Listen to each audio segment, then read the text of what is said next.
Welcome. Today, I'm going to show you how to easily display the offline files section on your Dropbox home screen using the latest updated method.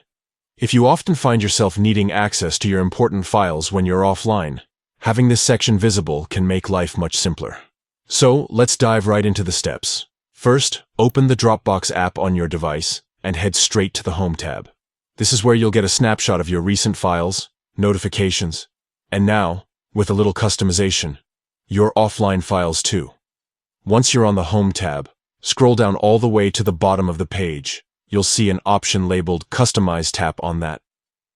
After you tap Customize, a list of different sections available for your home screen will appear. Look for the offline section among the options. To enable it, simply toggle the switch to the on position.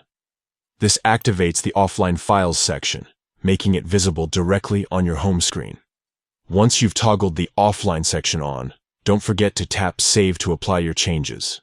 This step is important because it finalizes the customization and ensures that the offline files section stays put on your Dropbox home screen. And that's it. Now you'll see your offline files section right on the main page within Dropbox, making it quick and easy to access files you've saved for offline use, even when you don't have an internet connection. This simple change can really improve how you manage and access files on the go, especially when traveling or in places with unreliable connectivity. Being able to find your offline files faster means less hassle and more productivity.